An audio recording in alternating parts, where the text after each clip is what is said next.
کومکی خیریه بنسټ بیا هم په خوست کې پر 130 بېوزله کورنیو د 9,14,500 افغانیو په ارزښت خوراکي توکي ویش کړل چې هر نفر ته پکې 2 بوجۍ اوړه، 1 بوجۍ وریجې، شین چای، 1 من لوبیا او 1 بشکه غوړي شامل وو چې د هر نفر لپاره د 7,050 افغانیو معادل کېده وویشل شول.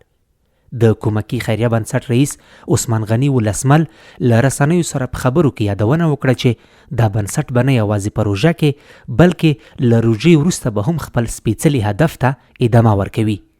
دوی وایي چې زرګونو کورنیو ته له دوی سره د بېوزلو خلکو تعداد رسیدلی او ډیر ژر به یا د کورنیو ته هم اړین توکي وویشي.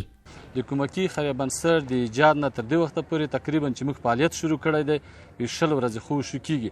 20 ورځو په جریان کې ننني توضیح سره مې 250 کورنیو ته د 1,000 490 افغانیو په مقابل کې خوراکي او غیر خوراکي توکي توزیع کړي دي او دا لړۍ به انشاءالله جریان لري. او دې ترڅنګ مې په زرګونو کورنیو ته تعداد رسیږي چې زرګونو نه اوښتي دي، دغو ته تعداد رسیږي، هغه هم ثبت کړي دي او رجسټر دي تر کلیو مندکو ورغلیو.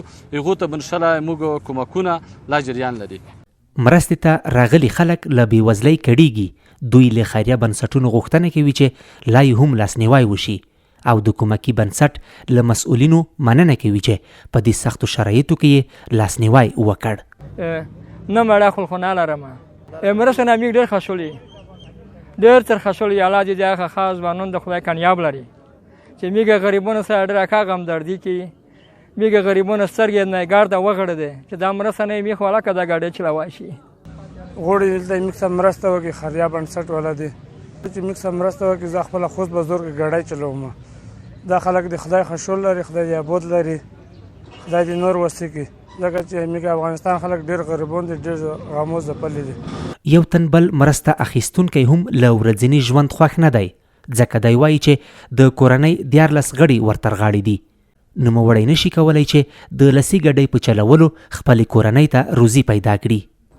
د خوست ملس کوم چې دا موږ ته مرسته وکړه خیریه مخصوصه بنسټ مرسته وکړه موږ ته او مرسته ته ډېر ضرورت لرو. د خوست خلک ډېر مظلوم خلک دي، ډېر بچراګون دي، شی نه لري. خو بس الله نه مدد غواړو نو خدای دې د مخصوصه والا سره وکړي. موږ ډېر خوشحال یو. نور مرستو ته ضرورت لري، خلک ډېر بچراګون دي. د یادولو وړ ده چې کومکی خیریه بنسټ په 20 کم ورځو کې د 5م ځل لپاره 250 کورنیو ته خوراکي او غیر خوراکي توکي وویشل چې ترڅنګ یې هره ورځ 150 کورنیو ته 2000 وچه ډوډۍ هم ورکول کیږي او هغه بېوزله کورنۍ چې اقتصادي حالت یې ښه نه وي په وړیا ډول روغتونونو ته هم د کومکی خیریه بنسټ له لوري ورپېژندل کیږي.